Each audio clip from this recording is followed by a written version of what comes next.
तिब्बत का वह खतरनाक तांत्रिक जिसने एक ही रात में करीब 80 लोगों की हत्या करके पूरे गांव को नष्ट कर दिया था। फिर भी वह हत्यारा कैसे कैलाश पर्वत की चोटी तक पहुंचने वाला इकलौता इंसान बना। कैलाश की चोटी पर पहुंचकर जब वह नीचे आया तो उसने कैलाश पर्वत के रहस्य के बारे में ऐसा क्या बताया कि आज भी लोग तिब्बत में उसे भगवान का रूप मानते हैं। और उसके जीवन में एक ऐसी घटना घटती है कि वो खूंखार तांत्रिक से एक पूजनीय संत बन जाता है। यह वह खतरनाक तांत्रिक की कहानी है जो आपको सोचने पर मजबूर कर देगी, क्योंकि यह कहानी है कैलाश पर्वत पर सफल चढ़ाई करने वाले एकमात्र इंसान मिला रेपा की तिब्बत के रहस्यमय और खतरनाक पहाड़ों के बीच एक ऐसा नाम उभरा जिसने इतिहास के पन्नों में न केवल अपने काले जादू की वजह से जगह बनाई, बल्कि आत्मज्ञान की ऊंचाइयों को छूकर भगवान के रूप में पूजनीय भी बन गया। तो आइए आपको एक ऐसे रहस्यमय जीवन की यात्रा पर ले चलते हैं जहां एक साधारण बालक ने त्रासदी से जन्मी बदले की आग में खुद को एक खतरनाक तांत्रिक के रूप में ढाल लिया। लेकिन इस कहानी का अंत उतना साधारण नहीं है जितना आप सोच रहे हैं। तिब्बत की ठंडी हवाओं में एक समय ऐसा भी था जब जीवन शांति और समृद्धि से भरा हुआ था। 11वीं शताब्दी के उत्तरार्ध में तिब्बत के दक्षिणी भाग में स्थित एक गांव में थोपगा का जन्म हुआ था, जिन्हें हम मिलारेपा के नाम से जानते हैं। वो एक सुखी संपन्न परिवार में पले बढ़े। उनके पिता एक सफल जमींदार थे जिनकी संपत्ति भूमि और पशुधन गांव में प्रतिष्ठा का प्रतीक थे। मिलारेपा का बचपन आराम और प्रेम में बीता। अपने माता पिता के इकलौते पुत्र होने के नाते उन्हें हर खुशी और सुविधा मिली। उनके साथ उनकी छोटी बहन भी थी और परिवार का जीवन खुशहाल था। लेकिन जीवन में कोई भी स्थिति स्थिर नहीं रहती, सब कुछ बदल जाता है। और ऐसा ही हुआ मिलारेपा के साथ। जब मिलारेपा केवल 7 साल के थे तब उनके पिता का अचानक देहांत हो गया। इस मृत्यु ने परिवार को आर्थिक और भावनात्मक रूप से हिलाकर रख दिया। अपने अंतिम समय में उनके पिता ने एक वसीयत बनाई जिसमें कहा गया था कि जब तक मिलारेपा बड़े नहीं हो जाते तब तक उनके चाचा और चाची परिवार की देखभाल करेंगे और संपत्ति का प्रबंधन करेंगे। ये वसीयत इस उम्मीद के साथ की गई थी कि परिवार को कोई कठिनाई नहीं होगी। लेकिन उनके पिता की मृत्यु के तुरंत बाद हालात पूरी तरह बदल गए। चाचा और चाची, जिन्होंने पहले अच्छे संबंधों का दिखावा किया था, अब पूरी तरह से बदल चुके थे। उन्होंने संपत्ति पर अधिकार कर लिया और मिला रेपा की मां और बच्चों को नौकरों की तरह काम करने के लिए मजबूर किया। जो घर कभी उनका था अब वह उनके लिए जेल बन गया था। उनका जीवन सम्मान से गिरकर अपमान और गरीबी में बदल चुका था। मिलारेपा की मां, जो कभी एक सम्मानित महिला थी, अब अपमान और कष्ट सहने पर मजबूर थी। उनका मन बदले की भावना से भर चुका था। उन्होंने बार बार अपनी संपत्ति वापस पाने की कोशिश की, लेकिन हर बार नाकामी मिली। गांव के लोग इस अन्याय को चुपचाप देख रहे थे, लेकिन किसी ने मदद करने की हिम्मत नहीं की। अंत में उनकी मां ने एक कठोर निर्णय लिया। उन्होंने मिलारेपा से कहा, अगर हम अपनी संपत्ति वापस नहीं पा सकते तो हमें उन लोगों से बदला लेना चाहिए जिन्होंने हमें बर्बाद किया है। यह शब्द, यह भावना मिला रेपा के जीवन की दिशा बदलने वाली थी। बदले की भावना उनके मन में गहराई तक समा चुकी थी। अपनी मां की आज्ञा का पालन करते हुए मिला रेपा ने तांत्रिक विद्या सीखने का निर्णय लिया। त्रिमंत्र की दुनिया में प्रवेश करने के लिए वे अपने गांव से दूर चले गए। उनका उद्देश्य अब केवल एक था, अपने चाचा और चाची से बदला लेना। मिला रेपा का यह सफर आसान नहीं था। वे कई तांत्रिक गुरुओं के पास गए और कई कठिन साधनाओं के बाद उन्होंने तांत्रिक विद्या में महारत हासिल की।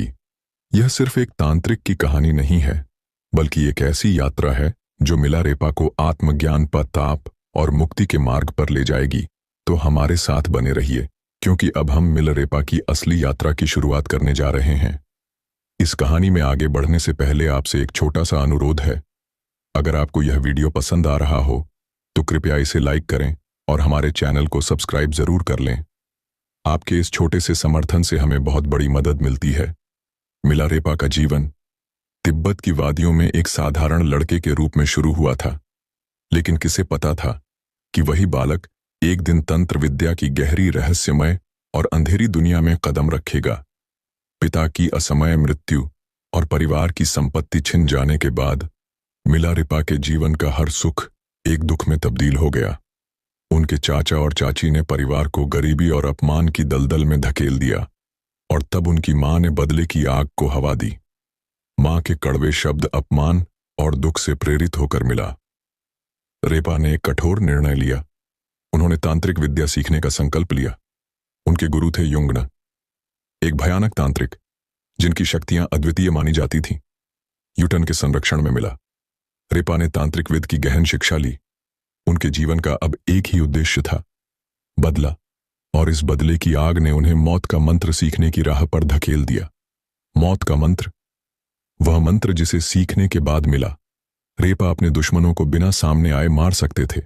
उन्होंने प्राकृतिक शक्तियों को नियंत्रित करना भी सीख लिया, विशेषक ओलावृष्टि का आह्वान करना, और इसी विद्या का प्रयोग उन्होंने अपने चाचा और चाची के गांव में किया, जहां भारी ओलावृष्टि ने पूरे गांव की फसलों को तबाह कर दिया।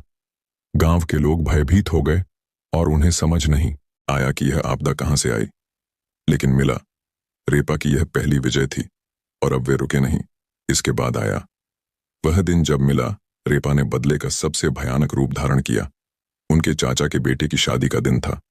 पूरा गांव एकत्रित था और मिला रेपा ने इसी मौके का चयन किया। उन्होंने मृत्यु का मंत्र इस्तेमाल किया। अचानक सांप, मकड़ियां हों और अन्य जहरीले जीव विवाह समारोह में प्रकट होने लगे। अफरा तफरी मच गई और घर की छत गिर गई। इसमें करीब 80 लोग मारे गए और मिला रेपा का बदला पूरा हुआ। मिला रेपा की मां को गर्व हुआ। उन्होंने गांव में घोषणा की कि उनका बेटा बदला ले चुका है। लेकिन मिला रेपा के मन में कुछ और चल रहा था। बदले की आग में जलने वाले मिला रेपा को अब यह एहसास हो रहा था कि उन्होंने क्या खो दिया। वे अपराध बोध से घिर गए थे। कई निर्दोष लोग मारे गए थे और बदले से जो संतोष मिलना चाहिए था वह अब एक भयानक पश्चाताप में बदल चुका था। यहीं से शुरू हुआ मिलरेपा का आत्मिक सफर। उन्हें एहसास हुआ कि काले जादू और तांत्रिक शक्तियां उन्हें शांति नहीं दे सकती। अब वे आत्मिक मुक्ति की ओर बढ़ना चाहते थे। इसी दौरान उनकी मुलाकात एक बौद्ध लामा से हुई, जिन्होंने उन्हें आध्यात्मिक ज्ञान की ओर मार्गदर्शन दिया। इस लामा ने उन्हें बौद्ध धर्म के महान गुरु मारपा के पास भेजने का सुझाव दिया और यहीं से शुरू होती है मिलारेपा की प्रायश्चित और आत्मज्ञान की यात्रा। मिलारेपा की जीवन यात्रा में एक बड़ा मोड़ तब आया जब उन्होंने तंत्र विद्या और काले जादू के माध्यम से अपने दुश्मनों से बदला लेने के बाद गहरे पश्चाताप का अनुभव किया। उन्हें एहसास हुआ कि इन विधाओं ने उन्हें सिर्फ विनाश और दुख की ओर धकेला है। अब उनके मन में आत्मिक मुक्ति और शांति की चाह जागृत हुई। इसी समय उनकी मुलाकात एक बौद्ध लामा से हुई, जिन्होंने उन्हें गुरु मारपा लटसावा के पास जाने की सलाह दी। मारपा एक महान बौद्ध गुरु थे, जिन्होंने भारत से बौद्ध धर्म की गहरी शिक्षाएं प्राप्त की थीं। तिब्बत में उन्हें एक अनुवादक के रूप में भी जाना जाता था, क्योंकि उन्होंने बौद्ध धर्म के महत्वपूर्ण ग्रंथों का अनुवाद किया था। जब मिलारेपा गुरु मारपा के गांव पहुंचे तो वहां बच्चों से उनकी मुलाकात हुई। उन्होंने बच्चों से पूछा, मारपा वादक कहाँ है? एक बच्चे ने जवाब दिया, मेरे साथ आओ, मैं तुम्हें उनसे मिलवा हूं। बच्चा उन्हें एक खेत में ले गया जहां एक साधारण किसान जमीन जोत रहा था। मिला रेपा को यह समझ नहीं आया कि वही किसान दरअसल गुरु मारपा थे। गुरु ने मिला रेपा को देसी शराब दी और कहा, इसे पी लो और फिर खेत जोतने का काम करो। बिना सवाल किए मिला रेपा ने गुरु की बात मानी। काम पूरा करने के बाद जब बच्चे ने बताया कि यह व्यक्ति ही गुरु मारपा थे तो मिला रेपा को भारी आश्चर्य हुआ। उन्होंने गुरु के चरणों में गिरकर अपने पाप, पछतावा और आत्मिक मुक्ति की इच्छा व्यक्त की। लेकिन गुरु मारपा ने उन्हें तुरंत कोई शिक्षा देने के बजाय कठिन परीक्षाओं से गुजारा मिला। रेपा ने झुककर मारपा से कहा, मैं आपसे धर्म की दीक्षा चाहता हूं। मैं एक ऐसी प्रणाली, ऐसी क्रिया की तलाश में हूं जो मुझे इसी जन्म में ज्ञान दे दे और मेरे बंधन को तोड़ दे। मैं अगले जन्म के फेर में नहीं पड़ना चाहता हूं। मैं आपको अपना शरीर, अपना दिमाग और अपनी बोली सब कुछ अर्पण करता हूं। कृपया इसके बदले में मुझे खाना, कपड़े और ज्ञान दे। यह वाकई एक खूबसूरत बात थी। अक्सर लोग गुरु के पास जाकर कहते हैं कि वे अपनी आत्मा समर्पित करते हैं, लेकिन असल में यह एक है जो चीज आपकी है ही नहीं। उसे देना बहुत ही आसान है। उसे कह देना कि मैं आपको आत्मा देता हूं। कितना सरल है। लेकिन जो आपके पास सच में है, आपका शरीर, आपका दिमाग और आपकी बोली, उसे समर्पित करना, यह एक बहुत बड़ा कदम है। मारपा ने ध्यान से मिला, रेपा की बात सुनी, फिर बोले, तुम अपना शरीर, दिमाग और बोली मुझे दे रहे हो। इसके बदले में मैं तुम्हें खाना और रहने की जगह दे सकता हूं, लेकिन ज्ञान, इसके लिए तुम्हें किसी और को देखना होगा। या फिर मैं तुम्हें ज्ञान दे सकता हूं, पर तुम्हें अपना खाने और रहने का इंतजाम कहीं और से करना होगा। मिला रेपा ने तुरंत कहा, ठीक है, मुझे ज्ञान चाहिए, मैं अपना खाने और रहने का इंतजाम कर लूंगा। इसके बाद मिला रेपा भिक्षाना के लिए निकल पड़े, ताकि पूरे साल के लिए भोजन का इंतजाम कर सके। वे दूर दूर तक भिक्षा मांगते रहे और एक बोर भर गेहूं इकट्ठा कर लिया। साथ ही उन्होंने एक पारंपरिक तांबे का बर्तन भी खरीदा। जब वह भारी बोरा लेकर मारपा के घर लौटे तो गलती से बोरा गिर गया और तेज आवाज हुई, जिससे मारपा नाराज हो गए। मारपा बोले, तुम्हारे इस व्यवहार से तो ऐसा लगता है कि तुम इस घर को भी अपने चाचा के घर की तरह बर्बाद कर दोगे। अब यहां से चले जाओ। मिला, रेपा ने गिड़गिड़ाते हुए कहा, मैंने आपसे कहा था कि मैं भोजन लाऊंगा और मैंने अपना वादा निभाया। बोरा भारी था, इसलिए मुझसे संभल नहीं पाया। मारपा ने गंभीरता से कहा, तुम्हारे बोरे को रखने के तरीके से ही तुम्हारे व्यवहार का आकलन होता है। मिला रेपा की कठिन यात्रा में एक बड़ा मोड़ तब आया जब उन्होंने अपने गुरु मारपा की पत्नी दगमेमा से मदद की गुहार लगाई। दगमेमा ने उनके प्रति सहानुभूति दिखाई और मारपा से कहा, आप मिला रेपा को क्यों नहीं सिखाते? वह अच्छी तरह से हमारी सेवा कर रहा है। मारपा ने जवाब दिया, अगर यह मेरे बेटे के लिए 3 कोनों वाला घर बना देगा तो मैं इसे सिखाऊंगा, लेकिन शर्त यह है कि इसे अकेले बनाना होगा, किसी की भी मदद नहीं लेनी होगी। मारपा ने मिलरेपा को पहला कार्य दिया, एक गोलाकार टावर का निर्माण करना। यह काम उन्होंने अकेले करना था, बिना किसी की मदद के। मिला रेपा ने अपनी पूरी निष्ठा के साथ इस कार्य को शुरू किया।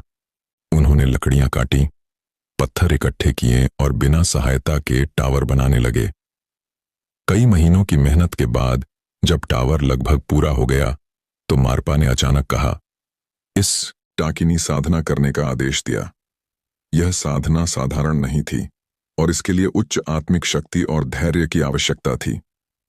मारपा ने मिला रेपा को एक अंधेरे कमरे में बंद कर दिया और एक विशेष मंत्र दिया, जिसे उन्हें लगातार 3 दिन तक जप था।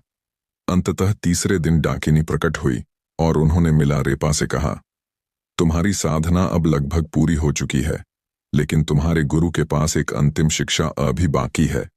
यह सुनकर मिला रेपा ने गुरु मारपा से बात की। मारपा ने उत्तर दिया, मैंने तुम्हें जितनी भी शिक्षाएं प्राप्त की है वह सब दे दी हैं, लेकिन अब तुम्हें हमारे गुरु नरोपा के पास जाना होगा। मारपा और मिलरेपा ने भारत की यात्रा की और गुरु नरोपा के पास पहुंचे। नरोपा ने मिला रेपा को अंतिम शिक्षा प्रदान की, जिसे आत्मज्ञान का अंतिम स्तर माना जाता है। नरोपा ने आशीर्वाद देते हुए कहा, तुम्हारी साधना अब पूरी हो चुकी है। इस प्रकार मिला रेपा की यात्रा उन्हें आत्मज्ञान की उच्चतम अवस्था में ले गई। अब वह केवल एक साधारण योगी नहीं, बल्कि एक महान संत और कवि के रूप में प्रकट हुए। अगले 2 चैप्टर्स में हम देखेंगे कैसे मिला रेपा ने कैलाश पर्वत पर सफल चढ़ाई की और उस पवित्र पर्वत के रहस्यों के बारे में उन्होंने क्या बताया, और आखिरकार मिला रेपा की मृत्यु किस कारण से हुई। इन अनसुलझे सवालों का जवाब जानने के लिए हमारे साथ बने रहिए। मिला रेपा का जीवन कई रहस्यों और अद्भुत घटनाओं से भरा हुआ है, लेकिन इनमें से सबसे रहस्य और अनूठी घटना थी कैलाश पर्वत की चढ़ाई। कैलाश पर्वत एक ऐसा स्थान जिसे तिब्बत के साथ साथ हिंदू, बौद्ध, जैन और बौन धर्मों में भी अत्यधिक पवित्र माना जाता है। भगवान शिव का निवास, ब्रह्मांड का केंद्र और आध्यात्मिक रहस्यों का अद्भुत प्रतीक। इस पवित्र पर्वत पर चढ़ना हमेशा से एक असंभव कार्य माना जाता रहा है। हजारों लोग आए, लेकिन कोई इस अद्भुत पर्वत की चोटी तक नहीं पहुंच सका, सिवाय एक मिला रेपा। 1093 ईस्वी, यही वह समय था जब मिला रेपा ने कैलाश पर्वत की चढ़ाई शुरू की। लेकिन यह कोई साधारण चढ़ाई नहीं थी। यह शारीरिक विजय नहीं, बल्कि आत्मिक और दिव्य अनुभव की खोज थी।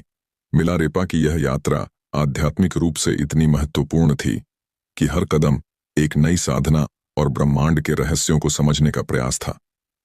कैलाश की इस यात्रा में उनकी मुलाकात हुई बोन धर्म के एक प्रसिद्ध प्रचारक नरोवा जी से। नरोवा जी ने मिला रेपा को एक चुनौती दी, जो पहले कैलाश पर्वत की चोटी पर पहुंचेगा उसका कैलाश पर वर्चस्व होगा। यह एक आध्यात्मिक और शारीरिक दौड़ थी और मिला रेपा ने इस चुनौती को स्वीकार कर लिया। नरवान जी ने तेजी से चढ़ाई शुरू की, लगातार आगे बढ़ते रहे, लेकिन मिला रेपा थोड़ी देर ध्यान मुद्रा में बैठ गए। कुछ समय बाद नरोवा जी जब चोटी के बहुत पास पहुंचे तो सूरज की पहली किरण उनके चेहरे पर पड़ी। वह किरण इतनी तीव्र और शक्तिशाली थी कि उन्हें पीछे हटना पड़ा, और इस बीच मिलरेपा ने बिना किसी रुकावट के अपनी चढ़ाई जारी रखी और अंततः वे नरवान जी से पहले चोटी तक पहुंच गए। यह केवल शारीरिक विजय नहीं थी, यह थी मिला रेपा की आध्यात्मिक शक्ति और दिव्य शक्तियों का दर्शन। एक ऐसी चढ़ाई जो आज भी एक रहस्य बनी हुई है। कैलाश पर्वत की चोटी पर पहुंचकर मिला रेपा ने कुछ अद्भुत और अनजाने रहस्यों का अनुभव किया। उन्होंने कहा कि यह पर्वत साधारण लोगों के लिए नहीं है और कोई साधारण व्यक्ति यहां चढ़ने का प्रयास ना करे, क्योंकि यह भगवान शिव का पवित्र निवास है। यहां चढ़ करना उनके ध्यान में विघ्न डालने जैसा है। जैसे हम मंदिर की छत पर नहीं चढ़ते, वैसे ही कैलाश पर चढ़ाई करना भगवान शिव के सम्मान का उल्लंघन होगा। मिला रेपा के इस उपदेश ने यह संदेश दिया कि कैलाश पर्वत पर चढ़ाई केवल उन्हीं के लिए संभव है जिन्होंने अपनी आत्मा की गहराइयों में उच्च साधना प्राप्त की हो। अगर आप कैलाश पर्वत के रहस्यों पर आधारित एक गहन डॉक्यूमेंट्री देखना चाहते हैं तो वीडियो के अंत में आपको इसका लिंक मिल जाएगा। साथ ही डिस्क्रिप्शन में भी इसका लिंक दिया गया है, जाकर आप पूरा वीडियो देख सकते हैं। कैलाश पर्वत की चढ़ाई के बाद मिला रेपा ने अपनी साधनाएं और ध्यान के माध्यम से आत्मज्ञान की ऊंचाइयों को छू लिया। उन्होंने अपने शिष्यों को ध्यान और तपस्या की गढ़ विधियां सिखाई ताकि वे भी आत्मज्ञान की राह पर सके। एक दिन मिला रेपा को एक शादी में आमंत्रित किया गया। उनके स्वागत के लिए एक सुंदर आसन तैयार किया गया था। उसी शादी में एक धनवान पंडित भी था जो मिला रेपा के लिए हो रही तैयारियों को देखकर हैरान रह गया। जैसे ही मिला रेपा उस आसन पर बैठे पंडित ने तिरस्कार भरे स्वर में कहा, इस भिखारी के लिए तैयारियां? क्या यह मुझसे बड़ा पंडित है? मैं इसे देखता हूं। पंडित मिला रेपा के पास जाकर बोला, मैंने सुना है आप बहुत ज्ञानी हैं। मैं चाहता हूं कि आप इन किताबों को पढ़कर अपना ज्ञान साबित करें। मिला रेपा ने शांत स्वर में उत्तर दिया, इन सांसारिक किताबों को पढ़कर सच्चा ज्ञान नहीं मिलता, इसलिए मैं ऐसा नहीं करूंगा।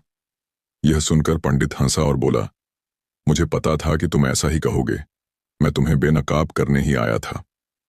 उसने बदतमीजी से बातें जारी रखीं, जिसे देखकर आसपास के लोग उसे रोकने लगे, लेकिन पंडित और गुस्से में भर गया और वहां से चला गया। अपने मन में बदले की भावना रखते हुए पंडित ने योजना बनाई कि वह किसी भी तरह मिला रेपा को मार देगा। उसने एक महिला को लालच देकर विष मिला हुआ दही दिया और कहा कि अगर वह मिला को यह खिला सके तो उसे एक हीरे का हार और शादी का वादा मिलेगा। महिला लालच में आकर विष वाला दही लेकर मिला रेपा के पास पहुंची। जैसे ही मिला रेपा ने उसे देखा, वे तुरंत समझ गए। उन्होंने मुस्कुराते हुए कहा, मैं यह दही खाऊंगा, लेकिन पहले तुम वह हीरे का हार ले आओ, क्योंकि वह शादी का वादा तो कभी पूरा नहीं हो सकता। यह सुनकर महिला डर गई और पंडित के पास लौटकर सब कुछ बताया। पंडित ने हार देकर उसे फिर से भेजा। जब वह हार लेकर वापस आई तब मिलरेपा ने दही स्वीकार किया। जैसे ही उन्होंने विष वाला दही खाया, महिला रोते हुए माफी मांगने लगी, लेकिन मिला रेपा ने उसे सांत्वना दी और कहा, घबराओ मत, मेरा समय आ गया है। यह सुनकर वह महिला उनकी शिष्या बन गई। इसके बाद मिला रेपा ने अपने शिष्यों को बुलाया और कहा कि वह शीघ्र ही शरीर त्यागने वाले हैं। उनके संदेश को सुनने के लिए न केवल शिष्य बल्कि देवी देवता भी इंतजार कर रहे थे। आकाश से पुष्पों की वर्षा हो रही थी, हवाओं में सुगंध फैल चुकी थी और मधुर संगीत बज रहा था। इस शुभ घड़ी में मिला रेपा ने अपने शिष्यों से कहा, प्रिय शिष्यों, मेरा समय आ गया है। मैंने धरती पर जो उद्देश्य लेकर आया था उसे पूरा कर। अब दवाइयों की आवश्यकता नहीं है। यह विष केवल एक माध्यम है। ध्यान से सुनो। जीवन में समय को व्यर्थ ना गवाहो और अपने गुरुओं के आदेशों का पालन करो। इस जीवन में ही आत्मज्ञान प्राप्त करने की कोशिश करो। इसी तरह मिलारेपा ने अंततः अपना देह त्याग दिया, लेकिन उनके जाने से पहले उन्होंने हमें एक महत्वपूर्ण संदेश दिया कि मैंने जीवन के हर मोड़ पर कष्टों का सामना किया, लेकिन उन कष्टों में ही मुझे मार्गदर्शन मिला। यह मत समझो कि दुनिया के भौतिक सुख तुम्हें शांति देंगे। शांति भीतर से आती है। जब तुम स्वयं को जानने लगते हो, जब तुम्हारा मन शांत और स्थिर हो जाता है। जिसने आत्मज्ञान प्राप्त कर लिया, उसके लिए ना तो कोई शत्रु रहता है और ना ही कोई बंधन। यह शरीर केवल एक माध्यम है। असली यात्रा तो आत्मा की है। अगर तुम सत्य की तलाश में हो तो उस मार्ग पर चलो जहां कठिनाई हो, क्योंकि वहीं सच्चा ज्ञान छुपा हुआ है। अगर आपको यह कहानी प्रेरणादायक लगी तो इसे अपने दोस्तों और परिवार के साथ जरूर शेयर करें। हमारे चैनल इतिहास का सफर को सब्सक्राइब करें और बेल आइकॉन को दबाएं, ताकि आप ऐसी और भी गहन और प्रेरणादायक कहानियां और डॉक्यूमेंट्री को मिस ना करें। मिलते हैं अगली बार एक और नई डॉक्यूमेंट्री के साथ। तब तक के लिए धन्यवाद। जय हिंद, जय भारत। तिब्बत का वह खतरनाक तांत्रिक जिसने एक ही रात में करीब 80 लोगों की हत्या करके पूरे गांव को नष्ट कर दिया था, फिर भी वह हत्यारा कैसे कैलाश पर्वत की चोटी तक पहुंचने वाला इकलौता इंसान बना। कैलाश की चोटी पर पहुंचकर जब वह नीचे आया तो उसने कैलाश पर्वत के रहस्य के बारे में ऐसा क्या बताया कि आज भी लोग तिब्बत में उसे भगवान का रूप मानते हैं, और उसके जीवन में एक ऐसी घटना घटती है कि वो खूंखार तांत्रिक से एक पूजनीय संत बन जाता है। यह वह खतरनाक तांत्रिक की कहानी है जो आपको सोचने पर मजबूर कर देगी, क्योंकि यह कहानी है कैलाश पर्वत पर सफल चढ़ाई करने वाले एकमात्र इंसान मिला रेपा की। तिब्बत के रहस्यमय और खतरनाक पहाड़ों के बीच एक ऐसा नाम उभरा जिसने इतिहास के पन्नों में न केवल अपने काले जादू की वजह से जगह बनाई, बल्कि आत्मज्ञान की ऊंचाइयों को छूकर भगवान के रूप में पूजनीय भी बन गया।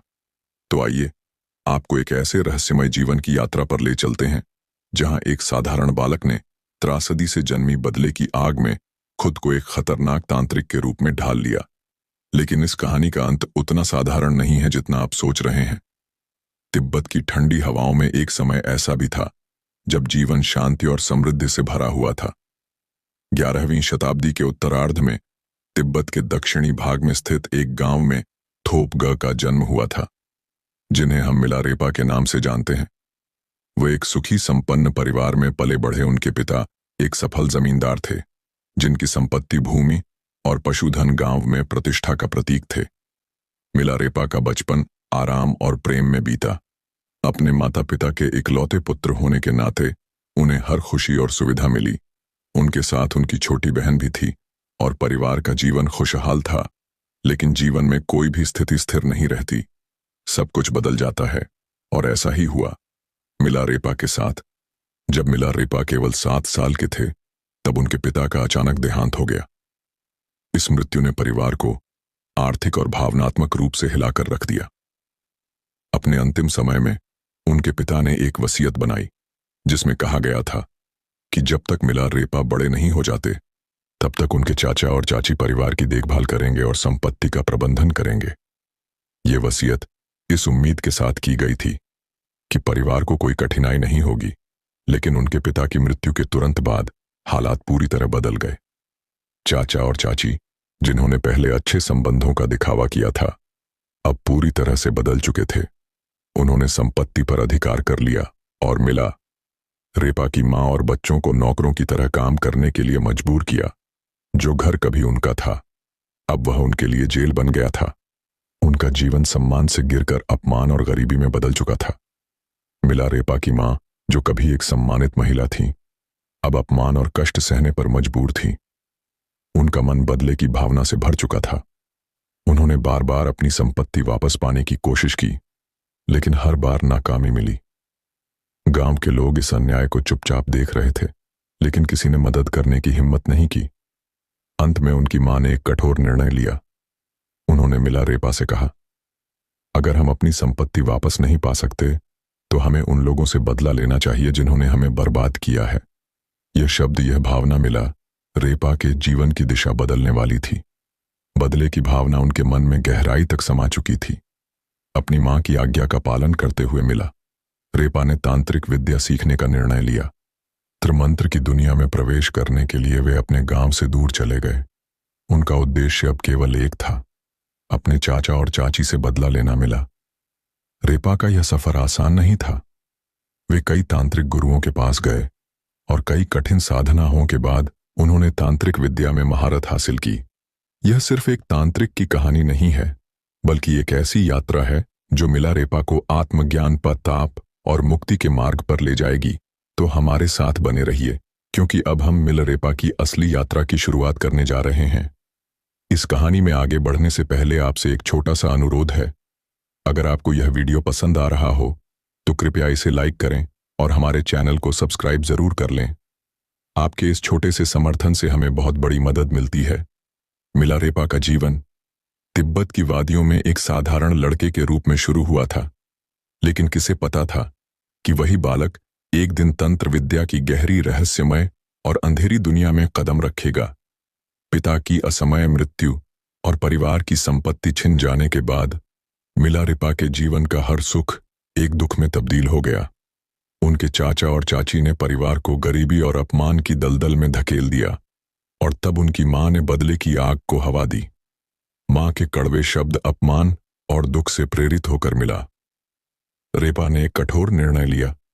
उन्होंने तांत्रिक विद्या सीखने का संकल्प लिया। उनके गुरु थे युंगन, एक भयानक तांत्रिक जिनकी शक्तियां अद्वितीय मानी जाती थीं।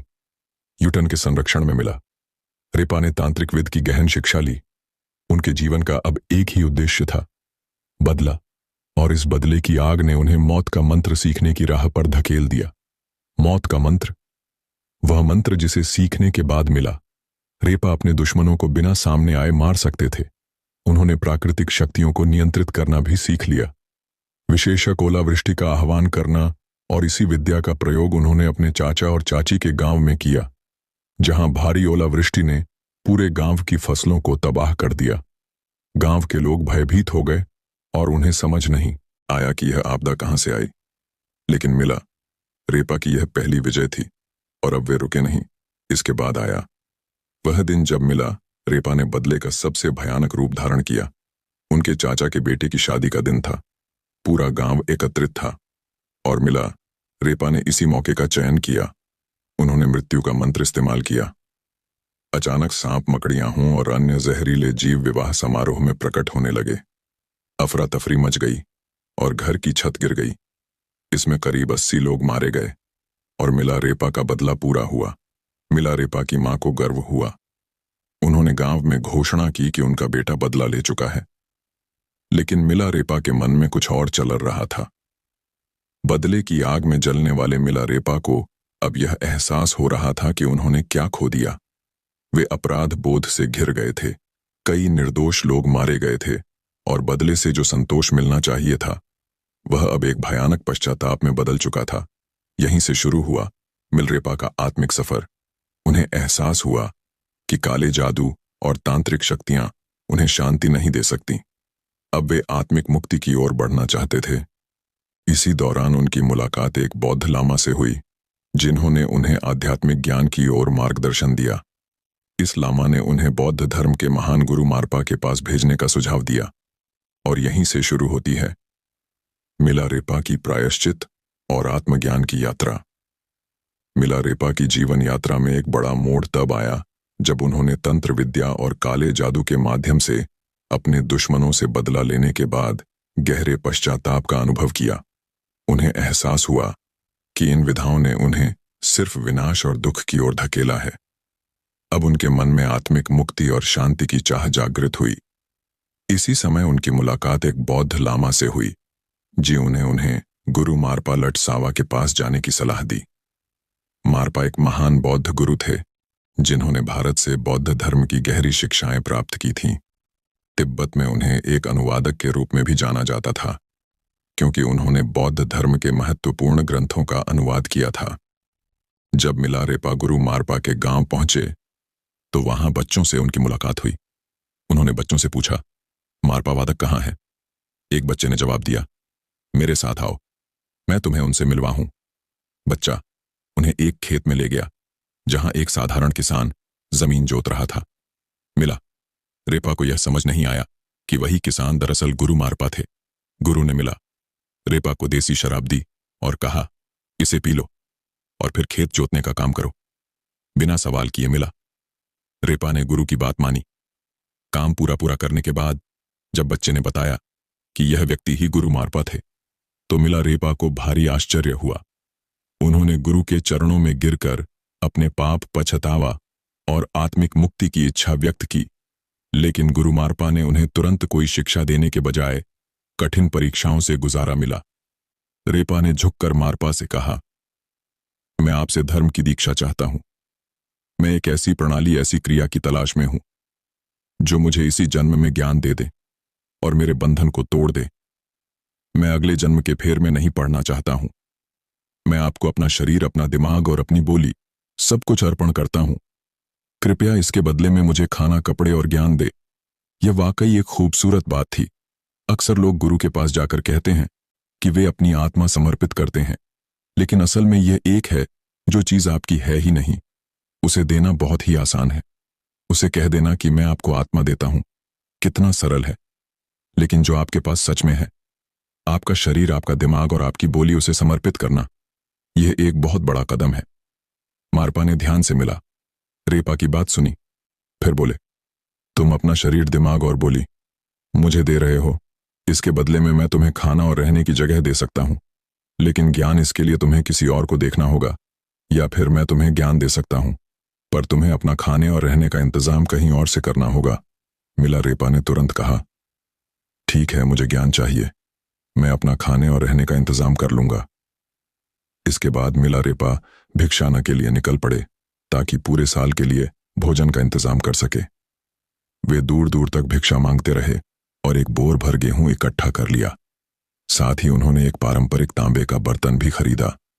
जब वह भारी बोरा लेकर मारपा के घर लौटे तो गलती से बोरा गिर गया और तेज आवाज हुई, जिससे मारपा नाराज हो गए। मारपा बोले, तुम्हारे इस व्यवहार से तो ऐसा लगता है कि तुम इस घर को भी अपने चाचा के घर की तरह बर्बाद कर दोगे। अब यहां से चले जाओ। मिला रेपा ने गिड़गिड़ाते हुए कहा, मैंने आपसे कहा था कि मैं भोजन लाऊंगा और मैंने अपना वादा निभाया। बोरा भारी था, इसलिए मुझसे संभल नहीं पाया। मारपा ने गंभीरता से कहा, तुम्हारे बोरे को रखने के तरीके से ही तुम्हारे व्यवहार का आकलन होता है। मिला रेपा की कठिन यात्रा में एक बड़ा मोड़ तब आया जब उन्होंने अपने गुरु मारपा की पत्नी दगमेमा से मदद की गुहार लगाई।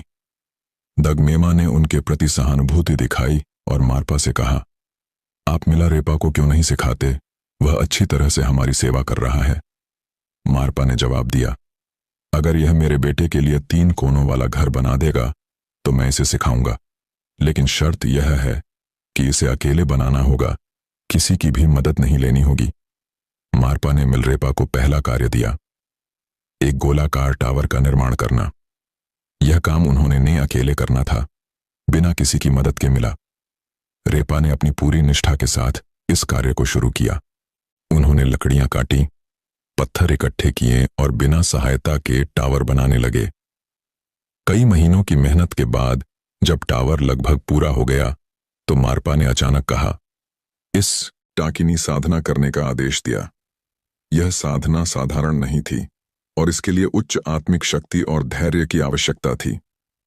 मारपा ने मिला रेपा को एक अंधेरे कमरे में बंद कर दिया और एक विशेष मंत्र दिया जिसे उन्हें लगातार 3 दिन तक जप था। अंततः तीसरे दिन डाकिनी प्रकट हुई और उन्होंने मिला रेपा से कहा, तुम्हारी साधना अब लगभग पूरी हो चुकी है, लेकिन तुम्हारे गुरु के पास एक अंतिम शिक्षा अभी बाकी है। यह सुनकर मिला रेपा ने गुरु मारपा से बात की।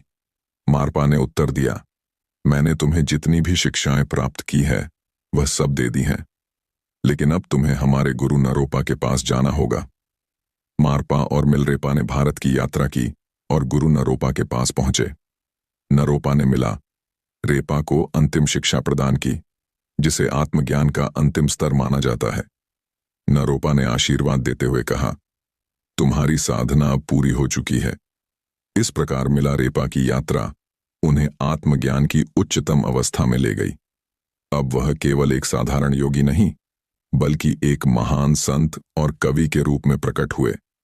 अगले 2 चैप्टर्स में हम देखेंगे कैसे मिला रेपा ने कैलाश पर्वत पर सफल चढ़ाई की और उस पवित्र पर्वत के रहस्यों के बारे में उन्होंने क्या बताया, और आखिरकार मिला रेपा की मृत्यु किस कारण से हुई। इन अनसुलझे सवालों का जवाब जानने के लिए हमारे साथ बने रहिए। मिला रेपा का जीवन कई रहस्यों और अद्भुत घटनाओं से भरा हुआ है, लेकिन इनमें से सबसे रहस्य और अनूठी घटना थी कैलाश पर्वत की चढ़ाई। कैलाश पर्वत एक ऐसा स्थान जिसे तिब्बत के साथ साथ हिंदू, बौद्ध, जैन और बौद्ध धर्मों में भी अत्यधिक पवित्र माना जाता है। भगवान शिव का निवास, ब्रह्मांड का केंद्र और आध्यात्मिक रहस्यों का अद्भुत प्रतीक। इस पवित्र पर्वत पर चढ़ना हमेशा से एक असंभव कार्य माना जाता रहा है। हजारों लोग आए, लेकिन कोई इस अद्भुत पर्वत की चोटी तक नहीं पहुंच सका, सिवाय एक मिला रेपा। 1093 ईस्वी। यही वह समय था जब मिला रेपा ने कैलाश पर्वत की चढ़ाई शुरू की। लेकिन यह कोई साधारण चढ़ाई नहीं थी। यह शारीरिक विजय नहीं, बल्कि आत्मिक और दिव्य अनुभव की खोज थी।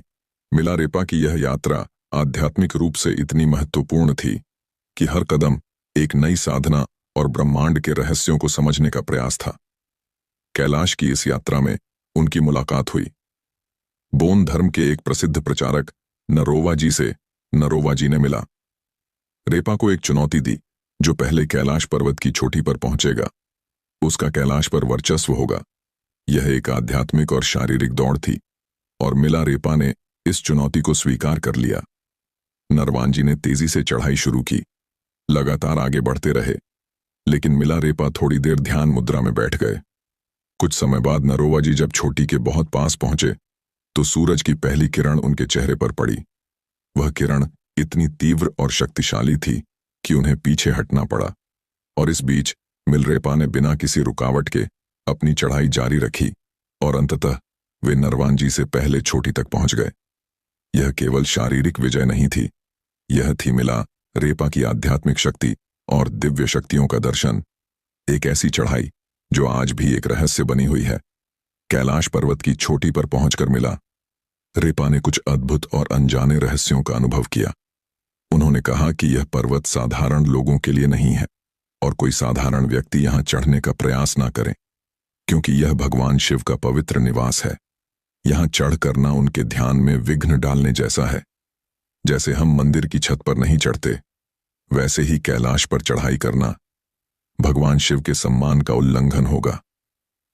मिला रेपा के इस उपदेश ने यह संदेश दिया कि कैलाश पर्वत पर चढ़ाई केवल उन्हीं के लिए संभव है जिन्होंने अपनी आत्मा की गहराइयों में उच्च साधना प्राप्त की हो। अगर आप कैलाश पर्वत के रहस्यों पर आधारित एक गहन डॉक्यूमेंट्री देखना चाहते हैं तो वीडियो के अंत में आपको इसका लिंक मिल जाएगा। साथ ही डिस्क्रिप्शन में भी इसका लिंक दिया गया है, जाकर आप पूरा वीडियो देख सकते हैं। कैलाश पर्वत की चढ़ाई के बाद मिला रेपा ने अपनी साधनाएं और ध्यान के माध्यम से आत्मज्ञान की ऊंचाइयों को छू लिया।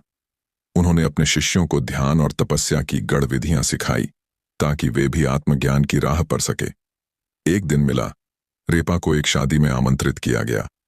उनके स्वागत के लिए एक सुंदर आसन तैयार किया गया था। उसी शादी में एक धनवान पंडित भी था, जो मिला रेपा के लिए हो रही तैयारियों को देखकर हैरान रह गया। जैसे ही मिला रेपा उस आसन पर बैठे पंडित ने तिरस्कार भरे स्वर में कहा, इस भिखारी के लिए तैयारियां? क्या यह मुझसे बड़ा पंडित है? मैं इसे देखता हूं। पंडित मिला रेपा के पास जाकर बोला, मैंने सुना है आप बहुत ज्ञानी हैं।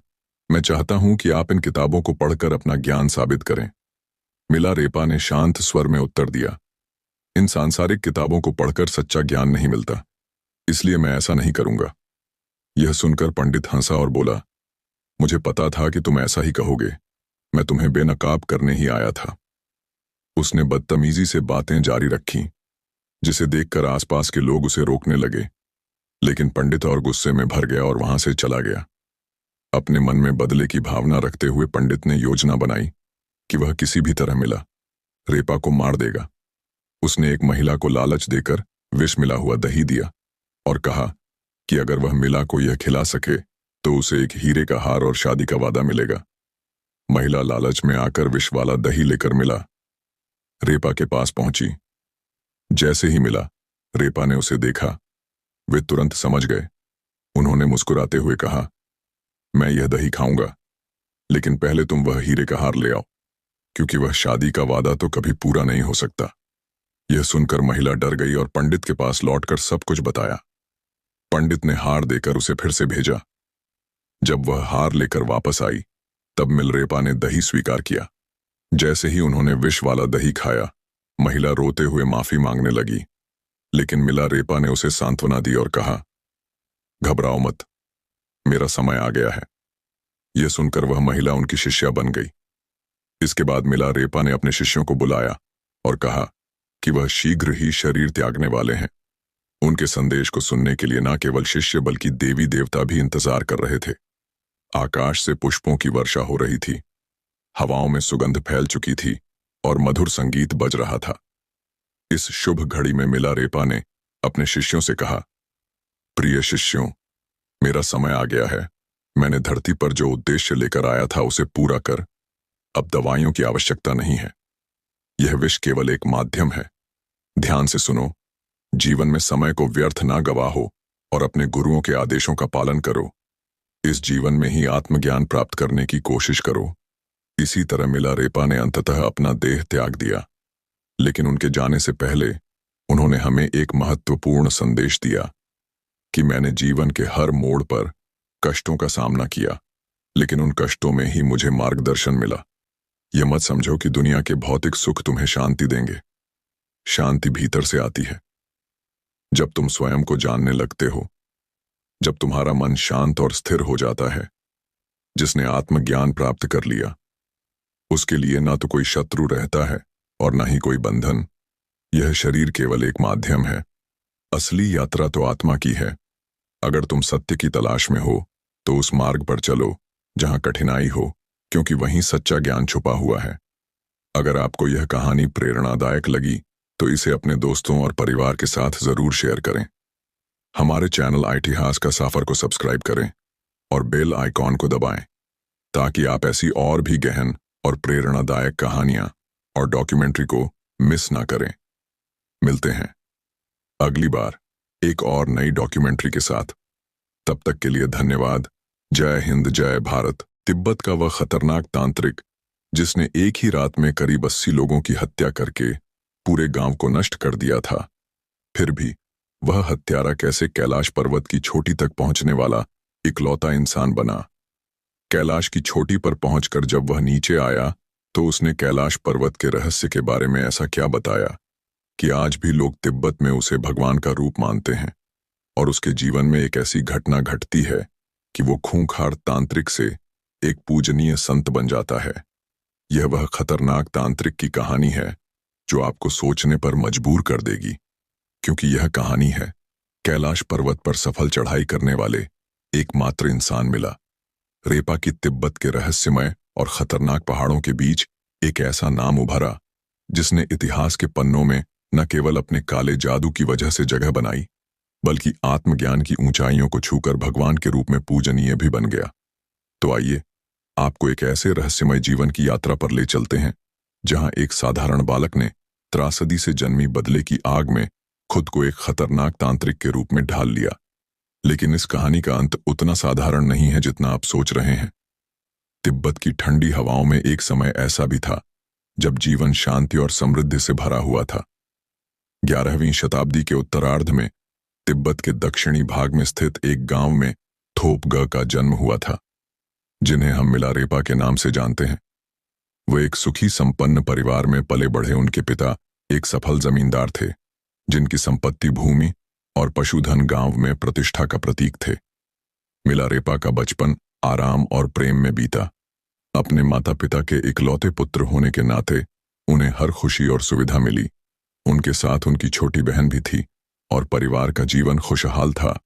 लेकिन जीवन में कोई भी स्थिति स्थिर नहीं रहती, सब कुछ बदल जाता है, और ऐसा ही हुआ मिलारेपा के साथ।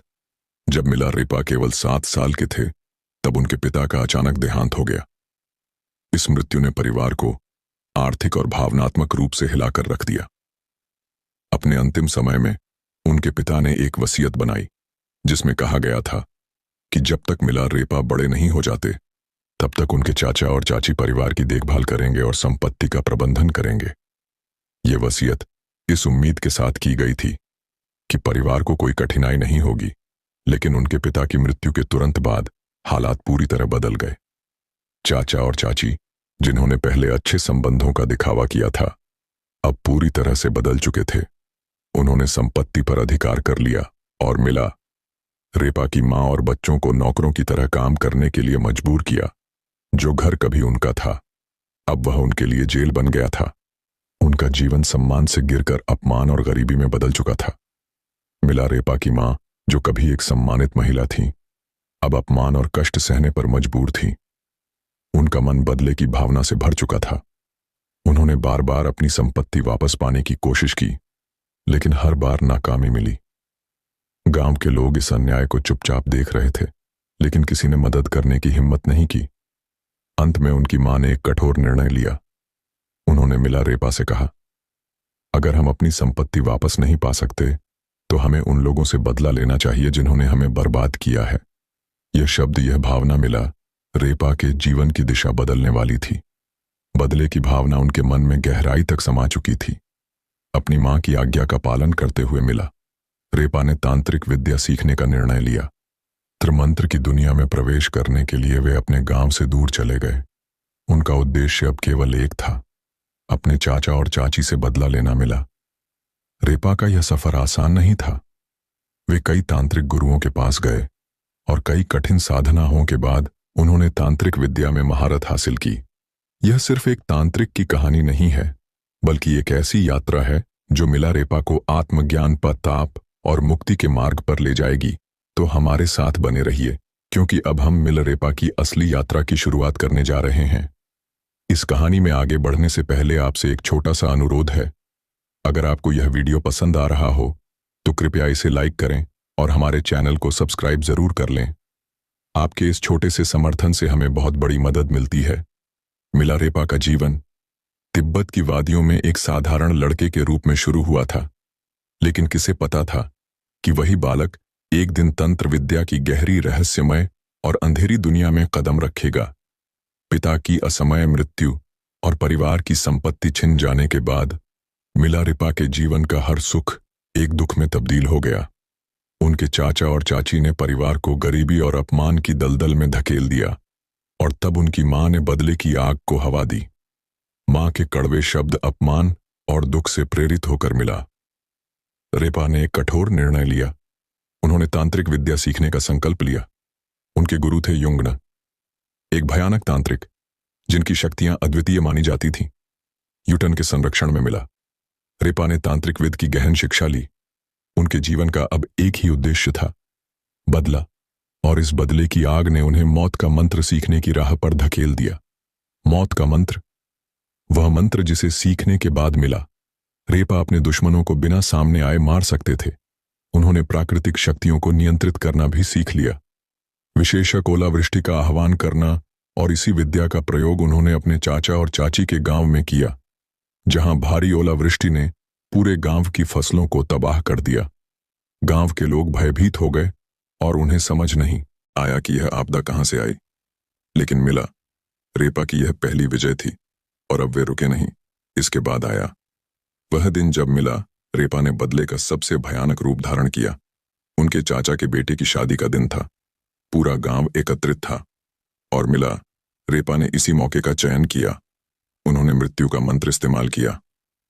अचानक सांप, मकड़ियां हों और अन्य जहरीले जीव विवाह समारोह में प्रकट होने लगे।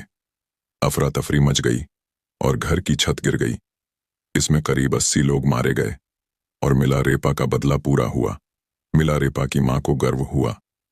उन्होंने गांव में घोषणा की कि उनका बेटा बदला ले चुका है। लेकिन मिला रेपा के मन में कुछ और चल रहा था। बदले की आग में जलने वाले मिला रेपा को अब यह एहसास हो रहा था कि उन्होंने क्या खो दिया। वे अपराध बोध से घिर गए थे। कई निर्दोष लोग मारे गए थे और बदले से जो संतोष मिलना चाहिए था वह अब एक भयानक पश्चाताप में बदल चुका था। यहीं से शुरू हुआ मिलरेपा का आत्मिक सफर। उन्हें एहसास हुआ कि काले जादू और तांत्रिक शक्तियां उन्हें शांति नहीं दे सकती। अब वे आत्मिक मुक्ति की ओर बढ़ना चाहते थे। इसी दौरान उनकी मुलाकात एक बौद्ध लामा से हुई, जिन्होंने उन्हें आध्यात्मिक ज्ञान की ओर मार्गदर्शन दिया। इस लामा ने उन्हें बौद्ध धर्म के महान गुरु मारपा के पास भेजने का सुझाव दिया, और यहीं से शुरू होती है मिलारेपा की प्रायश्चित और आत्मज्ञान की यात्रा। मिलारेपा की जीवन यात्रा में एक बड़ा मोड़ तब आया जब उन्होंने तंत्र विद्या और काले जादू के माध्यम से अपने दुश्मनों से बदला लेने के बाद गहरे पश्चाताप का अनुभव किया। उन्हें एहसास हुआ कि इन विधाओं ने उन्हें सिर्फ विनाश और दुख की ओर धकेला है। अब उनके मन में आत्मिक मुक्ति और शांति की चाह जागृत हुई। इसी समय उनकी मुलाकात एक बौद्ध लामा से हुई, जिन्होंने उन्हें गुरु मारपा लटसावा के पास जाने की सलाह दी। मारपा एक महान बौद्ध गुरु थे, जिन्होंने भारत से बौद्ध धर्म की गहरी शिक्षाएं प्राप्त की थीं। तिब्बत में उन्हें एक अनुवादक के रूप में भी जाना जाता था, क्योंकि उन्होंने बौद्ध धर्म के महत्वपूर्ण ग्रंथों का अनुवाद किया था। जब मिलारेपा गुरु मारपा के गांव पहुंचे तो वहां बच्चों से उनकी मुलाकात हुई। उन्होंने बच्चों से पूछा, मारपा वादक कहाँ है? एक बच्चे ने जवाब दिया, मेरे साथ आओ, मैं तुम्हें उनसे मिलवा हूं। बच्चा उन्हें एक खेत में ले गया, जहां एक साधारण किसान जमीन जोत रहा था।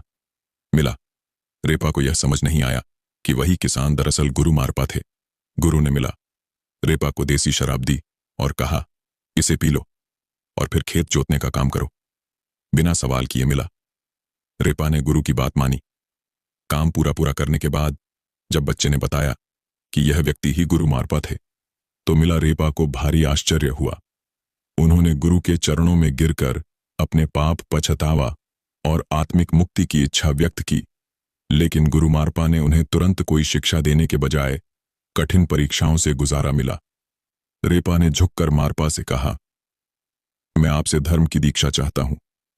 मैं एक ऐसी प्रणाली, ऐसी क्रिया की तलाश में हूं जो मुझे इसी जन्म में ज्ञान दे दे और मेरे बंधन को तोड़ दे। मैं अगले जन्म के फेर में नहीं पड़ना चाहता हूं। मैं आपको अपना शरीर, अपना दिमाग और अपनी बोली सब कुछ अर्पण करता हूं।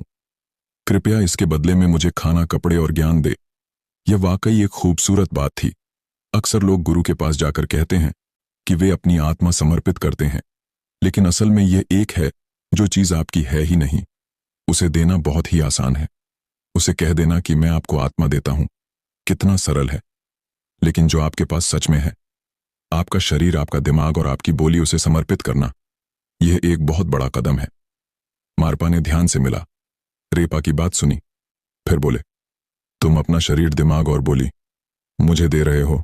इसके बदले में मैं तुम्हें खाना और रहने की जगह दे सकता हूं, लेकिन ज्ञान, इसके लिए तुम्हें किसी और को देखना होगा, या फिर मैं तुम्हें ज्ञान दे सकता हूं, पर तुम्हें अपना खाने और रहने का इंतजाम कहीं और से करना होगा।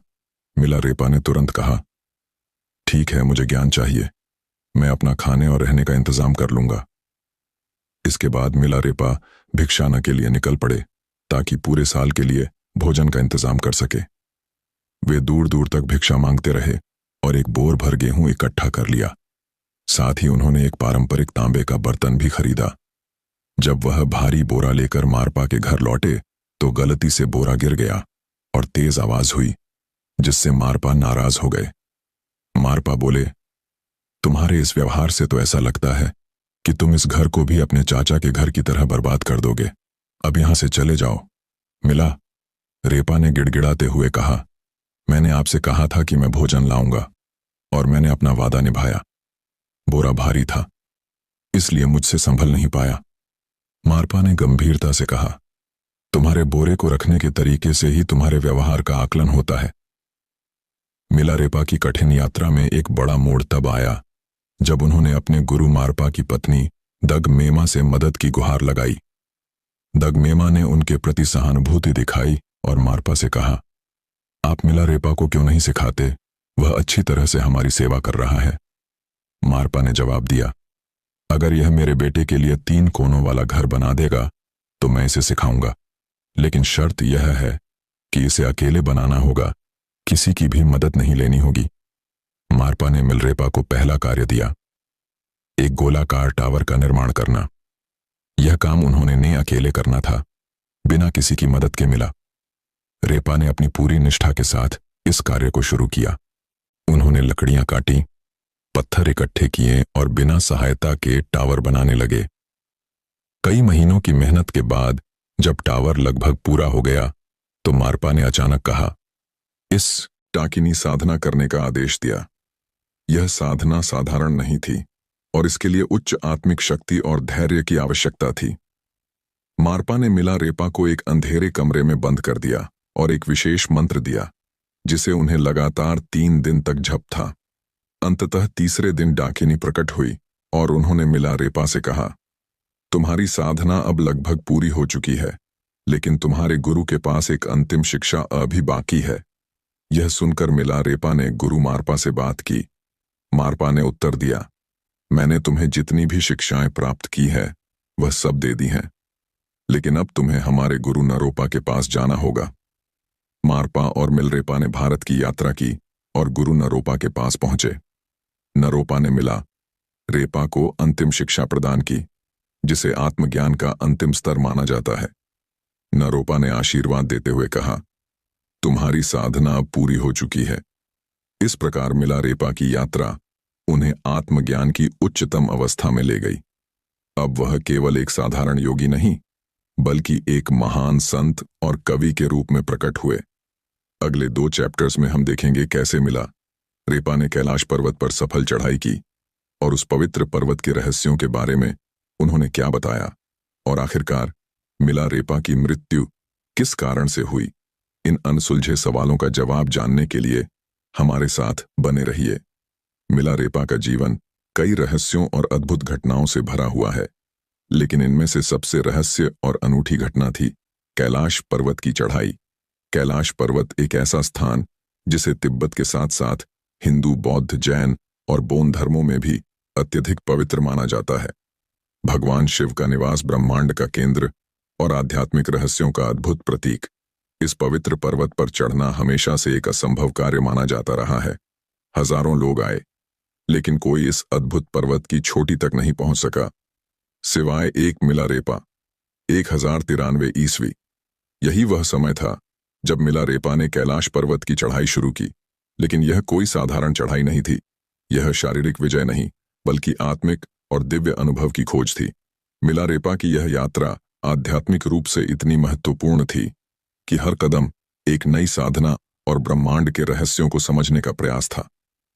कैलाश की इस यात्रा में उनकी मुलाकात हुई बौन धर्म के एक प्रसिद्ध प्रचारक नरोवा जी से। नरोवा जी ने मिला रेपा को एक चुनौती दी, जो पहले कैलाश पर्वत की चोटी पर पहुंचेगा उसका कैलाश पर वर्चस्व होगा। यह एक आध्यात्मिक और शारीरिक दौड़ थी और मिलारेपा ने इस चुनौती को स्वीकार कर लिया। नरवान जी ने तेजी से चढ़ाई शुरू की, लगातार आगे बढ़ते रहे, लेकिन मिलारेपा थोड़ी देर ध्यान मुद्रा में बैठ गए।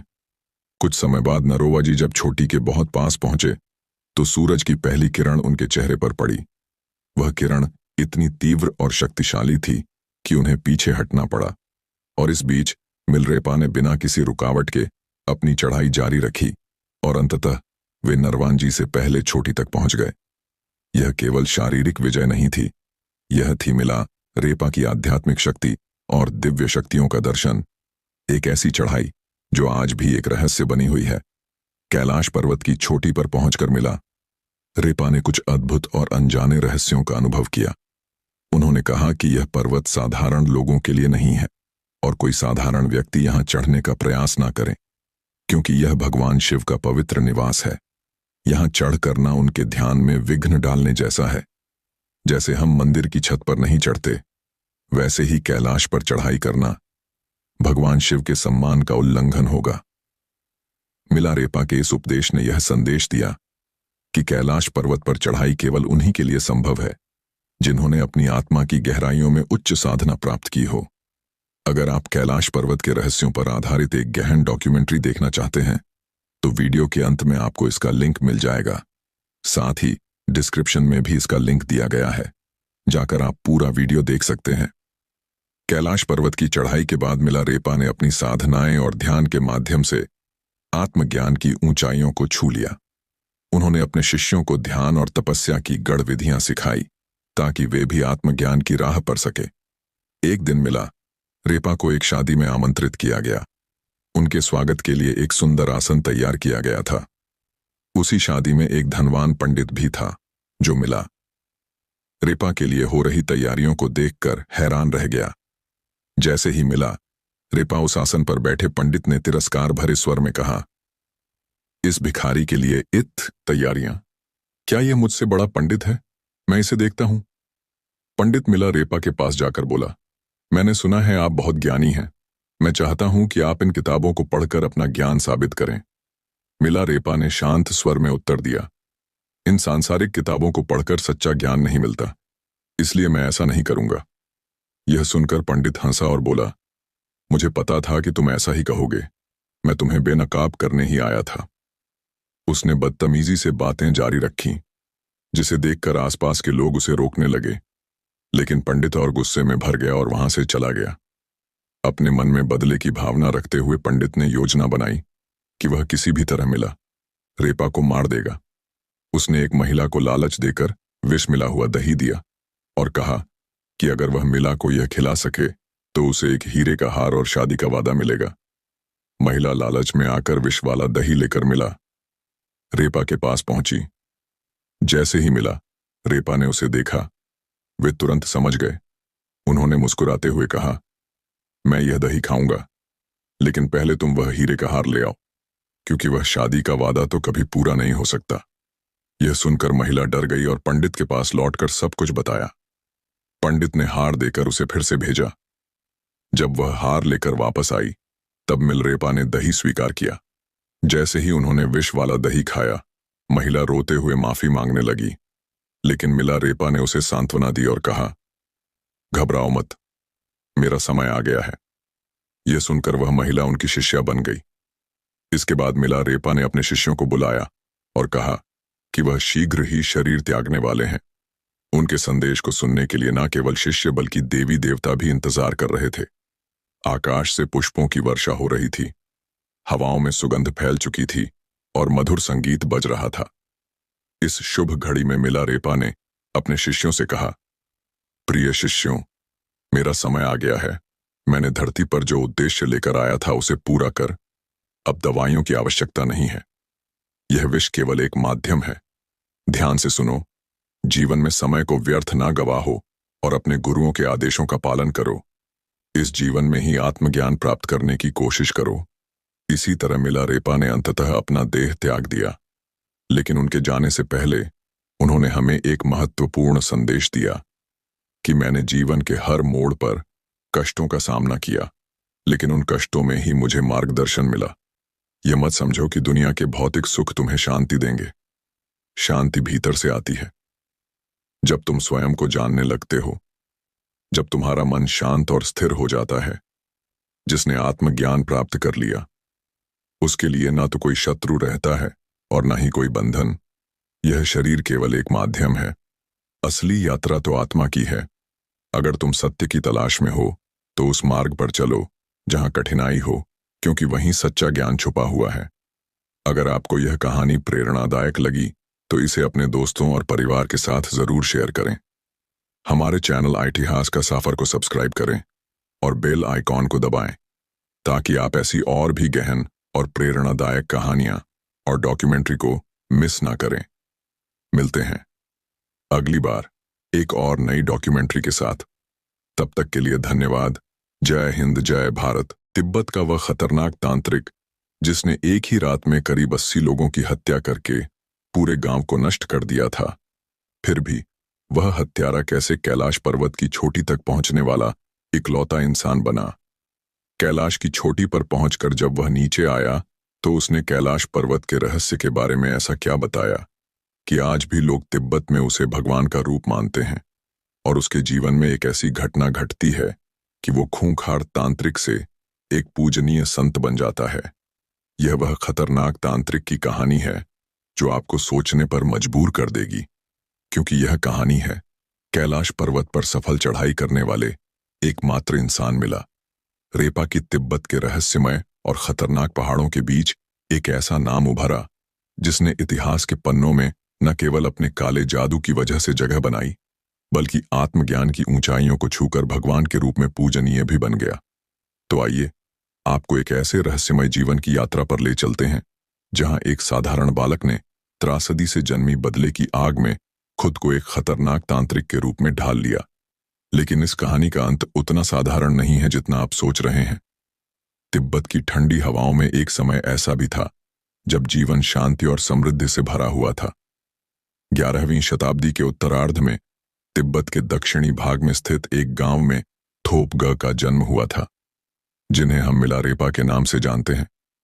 वो एक सुखी संपन्न परिवार में पले बढ़े। उनके पिता एक सफल जमींदार थे, जिनकी संपत्ति भूमि और पशुधन गांव में प्रतिष्ठा का प्रतीक थे। मिलारेपा का बचपन आराम और प्रेम में बीता। अपने माता पिता के इकलौते पुत्र होने के नाते उन्हें हर खुशी और सुविधा मिली। उनके साथ उनकी छोटी बहन भी थी और परिवार का जीवन खुशहाल था। लेकिन जीवन में कोई भी स्थिति स्थिर नहीं रहती, सब कुछ बदल जाता है, और ऐसा ही हुआ मिलारेपा के साथ। जब मिलारेपा केवल 7 साल के थे, तब उनके पिता का अचानक देहांत हो गया। इस मृत्यु ने परिवार को आर्थिक और भावनात्मक रूप से हिलाकर रख दिया। अपने अंतिम समय में उनके पिता ने एक वसीयत बनाई, जिसमें कहा गया था कि जब तक मिलारेपा बड़े नहीं हो जाते, तब तक उनके चाचा और चाची परिवार की देखभाल करेंगे और संपत्ति का प्रबंधन करेंगे। ये वसीयत इस उम्मीद के साथ की गई थी कि परिवार को कोई कठिनाई नहीं होगी। लेकिन उनके पिता की मृत्यु के तुरंत बाद हालात पूरी तरह बदल गए। चाचा और चाची, जिन्होंने पहले अच्छे संबंधों का दिखावा किया था, अब पूरी तरह से बदल चुके थे। उन्होंने संपत्ति पर अधिकार कर लिया और मिलारेपा की मां और बच्चों को नौकरों की तरह काम करने के लिए मजबूर किया। जो घर कभी उनका था, अब वह उनके लिए जेल बन गया था। उनका जीवन सम्मान से गिरकर अपमान और गरीबी में बदल चुका था। मिलारेपा की मां, जो कभी एक सम्मानित महिला थी, अब अपमान और कष्ट सहने पर मजबूर थी। उनका मन बदले की भावना से भर चुका था। उन्होंने बार बार अपनी संपत्ति वापस पाने की कोशिश की, लेकिन हर बार नाकामी मिली। गांव के लोग इस अन्याय को चुपचाप देख रहे थे, लेकिन किसी ने मदद करने की हिम्मत नहीं की। अंत में उनकी मां ने एक कठोर निर्णय लिया। उन्होंने मिलारेपा से कहा, अगर हम अपनी संपत्ति वापस नहीं पा सकते, तो हमें उन लोगों से बदला लेना चाहिए जिन्होंने हमें बर्बाद किया है। यह शब्द, यह भावना मिलारेपा के जीवन की दिशा बदलने वाली थी। बदले की भावना उनके मन में गहराई तक समा चुकी थी। अपनी मां की आज्ञा का पालन करते हुए मिलारेपा ने तांत्रिक विद्या सीखने का निर्णय लिया।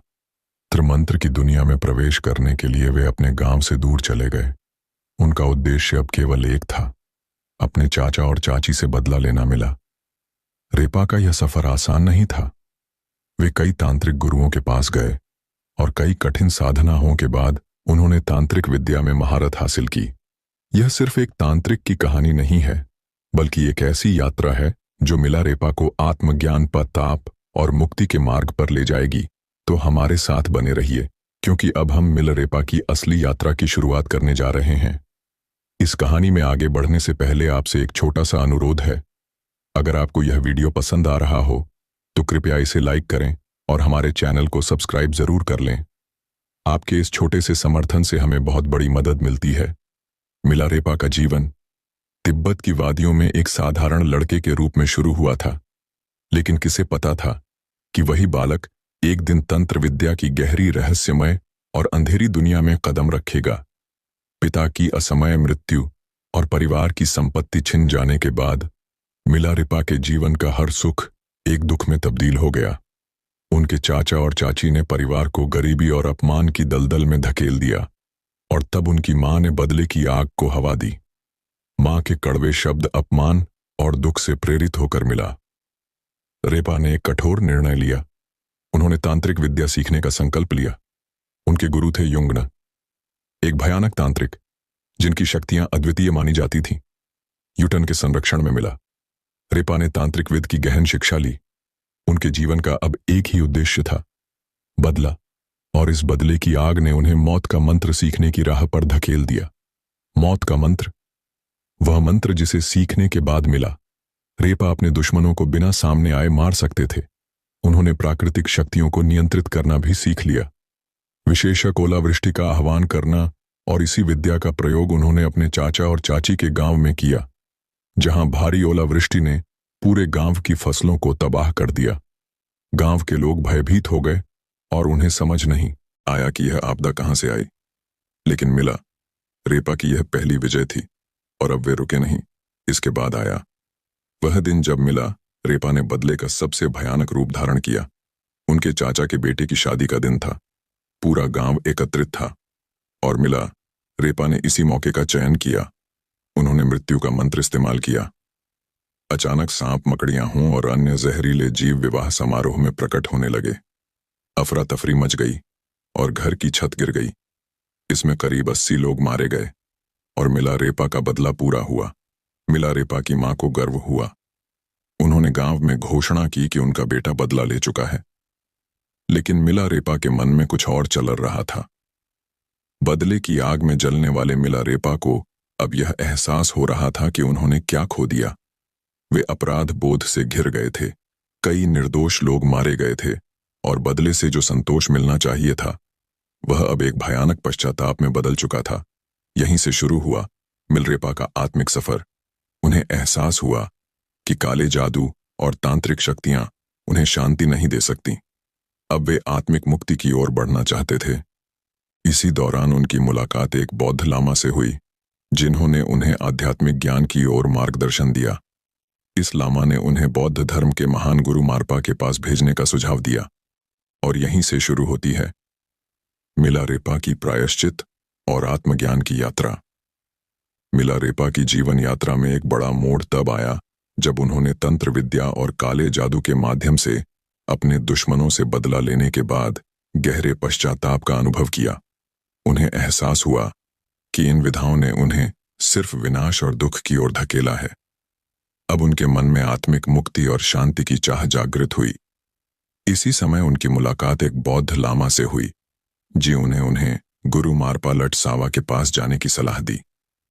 मारपा एक महान बौद्ध गुरु थे, जिन्होंने भारत से बौद्ध धर्म की गहरी शिक्षाएं प्राप्त की थीं।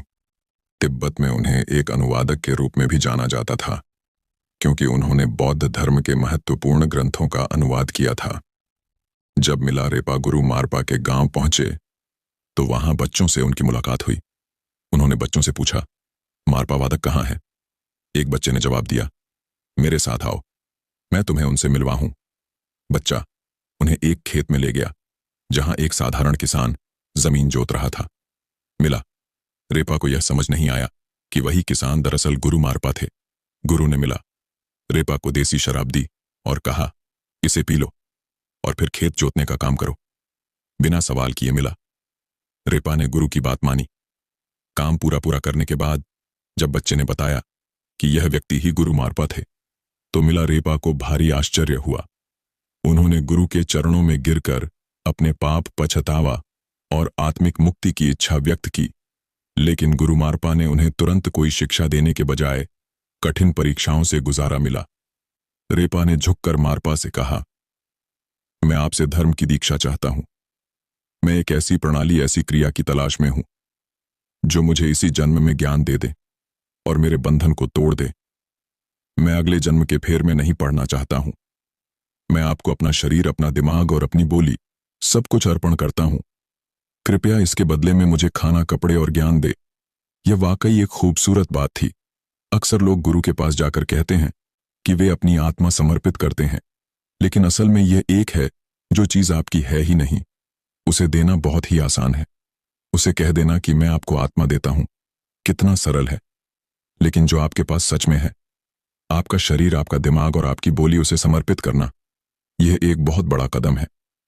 मारपा ने ध्यान से मिला रेपा की बात सुनी, फिर बोले, तुम अपना शरीर, दिमाग और बोली मुझे दे रहे हो। इसके बदले में मैं तुम्हें खाना और रहने की जगह दे सकता हूं, लेकिन ज्ञान, इसके लिए तुम्हें किसी और को देखना होगा, या फिर मैं तुम्हें ज्ञान दे सकता हूं पर तुम्हें अपना खाने और रहने का इंतजाम कहीं और से करना होगा। मिला रेपा ने तुरंत कहा, ठीक है, मुझे ज्ञान चाहिए, मैं अपना खाने और रहने का इंतजाम कर लूंगा। इसके बाद मिला रेपा भिक्षाना के लिए निकल पड़े ताकि पूरे साल के लिए भोजन का इंतजाम कर सके। वे दूर दूर तक भिक्षा मांगते रहे और एक बोर भर गेहूं इकट्ठा कर लिया। साथ ही उन्होंने एक पारंपरिक तांबे का बर्तन भी खरीदा। जब वह भारी बोरा लेकर मारपा के घर लौटे तो गलती से बोरा गिर गया और तेज आवाज हुई, जिससे मारपा नाराज हो गए। मारपा बोले, तुम्हारे इस व्यवहार से तो ऐसा लगता है कि तुम इस घर को भी अपने चाचा के घर की तरह बर्बाद कर दोगे। अब यहां से चले जाओ। मिला, रेपा ने गिड़गिड़ाते हुए कहा। मैंने आपसे कहा था कि मैं भोजन लाऊंगा, और मैंने अपना वादा निभाया। बोरा भारी था, इसलिए मुझसे संभल नहीं पाया। मारपा ने गंभीरता से कहा, तुम्हारे बोरे को रखने के तरीके से ही तुम्हारे व्यवहार का आकलन होता है। मिला रेपा की कठिन यात्रा में एक बड़ा मोड़ तब आया जब उन्होंने अपने गुरु मारपा की पत्नी दग मेमा से मदद की गुहार लगाई। दग मेमा ने उनके प्रति सहानुभूति दिखाई और मारपा से कहा, आप मिला रेपा को क्यों नहीं सिखाते? वह अच्छी तरह से हमारी सेवा कर रहा है। मारपा ने जवाब दिया, अगर यह मेरे बेटे के लिए 3 कोनों वाला घर बना देगा तो मैं इसे सिखाऊंगा, लेकिन शर्त यह है कि इसे अकेले बनाना होगा, किसी की भी मदद नहीं लेनी होगी। मारपा ने मिलरेपा को पहला कार्य दिया, एक गोलाकार टावर का निर्माण करना। यह काम उन्होंने अकेले करना था, बिना किसी की मदद के। मिला रेपा ने अपनी पूरी निष्ठा के साथ इस कार्य को शुरू किया। उन्होंने लकड़ियां काटी, पत्थर इकट्ठे किए और बिना सहायता के टावर बनाने लगे।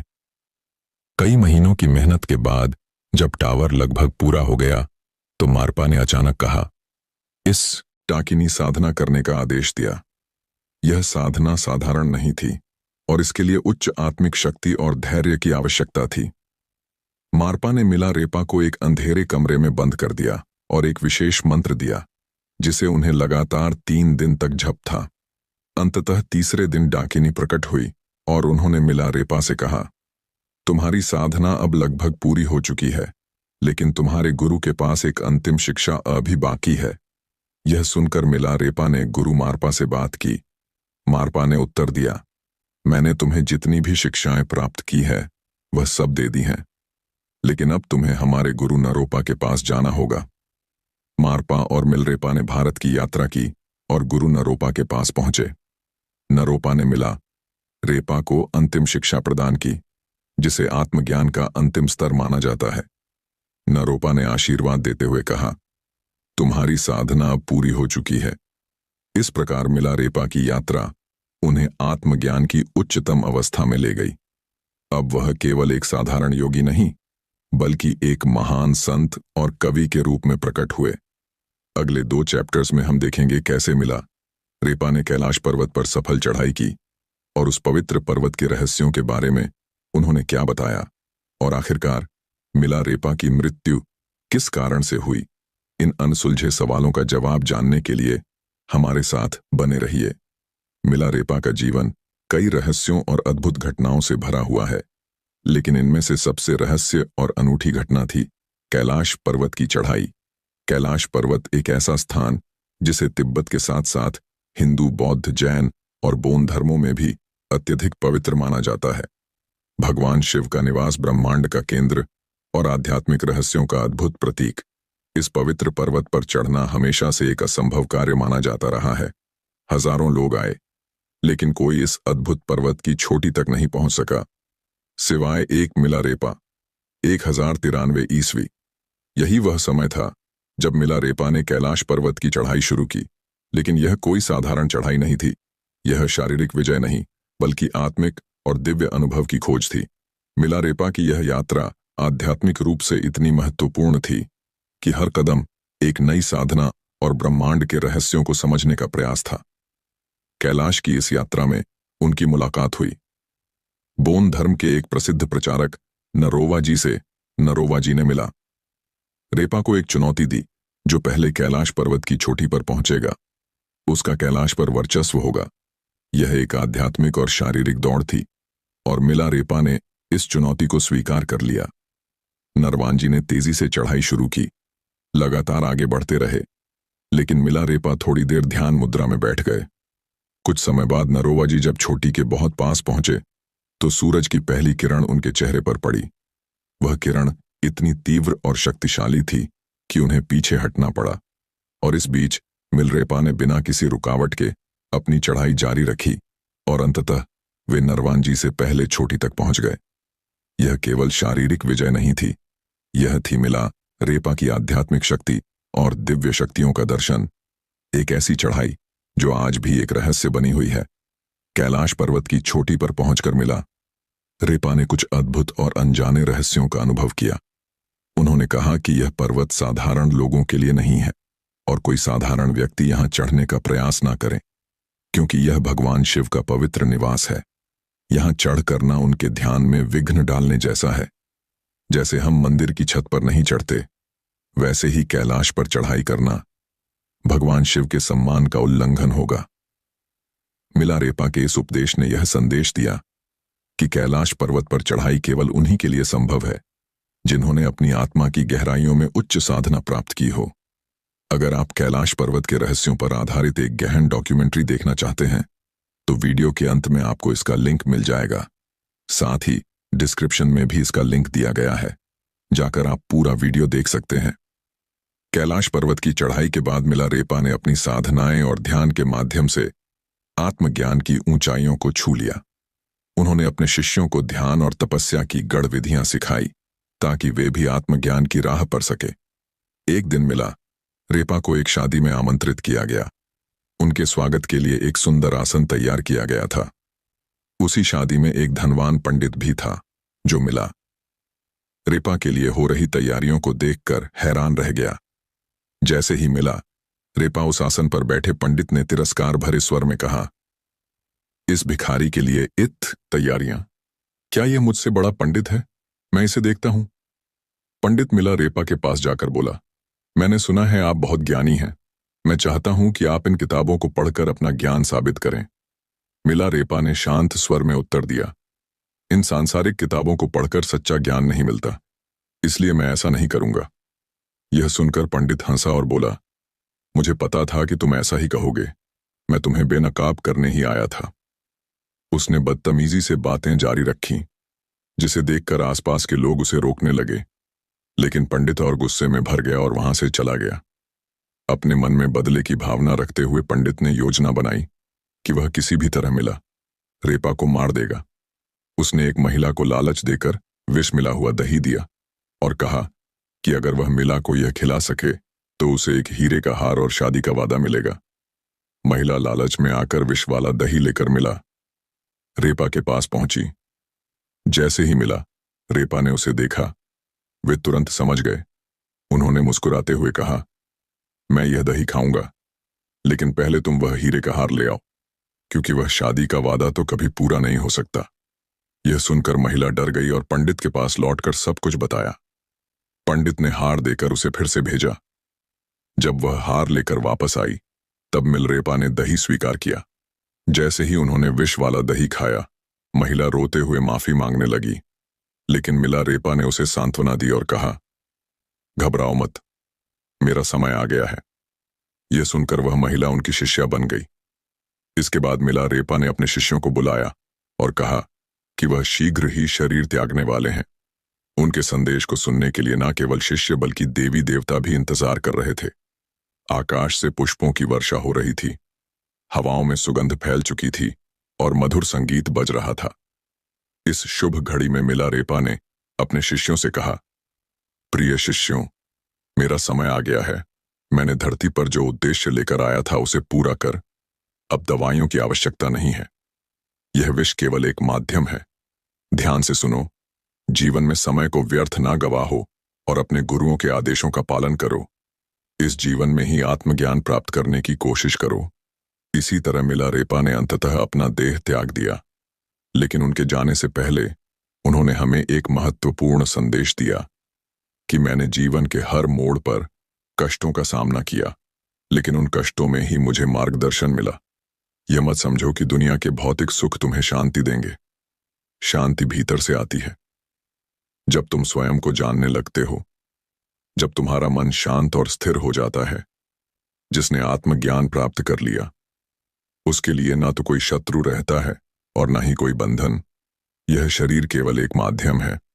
असली यात्रा तो आत्मा की है। अगर तुम सत्य की तलाश में हो तो उस मार्ग पर चलो जहां कठिनाई हो, क्योंकि वहीं सच्चा ज्ञान छुपा हुआ है। अगर आपको यह कहानी प्रेरणादायक लगी तो इसे अपने दोस्तों और परिवार के साथ जरूर शेयर करें। हमारे चैनल इतिहास का सफर को सब्सक्राइब करें और बेल आइकॉन को दबाएं, ताकि आप ऐसी और भी गहन और प्रेरणादायक कहानियां और डॉक्यूमेंट्री को मिस ना करें। मिलते हैं अगली बार एक और नई डॉक्यूमेंट्री के